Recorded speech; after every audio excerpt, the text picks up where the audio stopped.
first inning was rough. Kind of what happened there, and then what changed with you guys?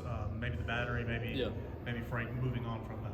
I feel like in that first inning I was maybe a little too amped up, so I was kind of getting a little quick on my front side and things like that. But once I settled in and kind of calmed down a little bit, everything was working the way I needed to, and I was executing pitches the way I needed to in order to get hitters out. What was it like having Jared behind the plate tonight? Was there any growing pains? No, I wouldn't say that at all. He said it in my bullpen on Tuesday. He was like, it's just like riding a bike. So I feel like he handled it really well. We still have a little work to do with him, but obviously coming from a guy that hasn't caught in a while, it was really good for him. I'm excited. Was that your first game this year without the band? It is, yes. Yep. How comfortable was that? I actually prefer not having the pitch comm. I feel like the pitch comm makes me go a little too quick, and so I don't do the things I need to do self-talk wise, and just kind of focus up and do what I want to do. I was getting a little too quick, so in that first inning, I didn't have it, and Dickey didn't know that I didn't have it, so it kind of threw us off a little bit. But once we figured that out, it was good. What did it do for your confidence going this week? Getting a little bit of trouble there in the first inning. Offense comes back and puts 5 up. Last week you got into a couple of offense. You didn't really respond as well.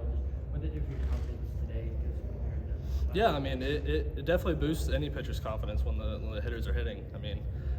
You go out there and you hopefully don't give up anything, but if you do and the hitters come back and put up a 5 spot like they did, it kind of gives you the most confidence in order to just execute the pitches you need to and throw strikes. And I feel that's what I did pretty well tonight was just kept battling, and then finally something clicked and I figured it out.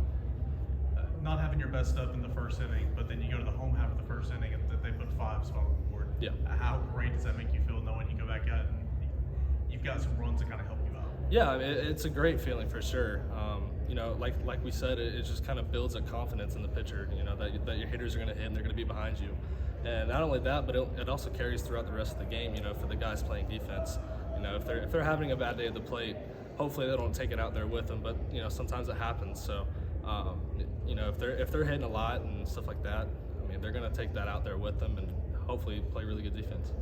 Part of the game plan coming into the season was working that curveball you've been working on. How comfortable is that, and how's that been for you tonight?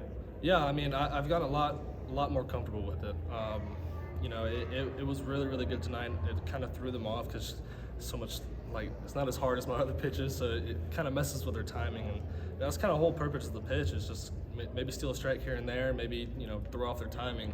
And I can do different things with it, and just kind of executing it the right way to enable to execute other pitches. Do you notice any extra motivation this week, heading into this series, considering how last weekend went? Yeah, in this game you kind of have to keep a level head. Obviously, I wasn't too happy with how last weekend did, but you kind of have to forget about it and move on. Because if you don't, you're not going to play as well as you want to. That loss is going to be stuck in your head, and you're just going to carry it out to the next outing, and that's just not what you need to do as a pitcher. You just kind of have to have a short memory and move on. In that same respect, is it kind of like after this one, you just got to stay level head as well because things went better for you compared to last one? Exactly. You just kind of have to keep that level head. You can't get too high, can't get too low. That's the game of baseball right there. You get too high, you're probably going to get punished a little bit. But if you get too low, you're just going to get down on yourself and not be able to do as well as you want. Anything else? All right, thanks, Chase.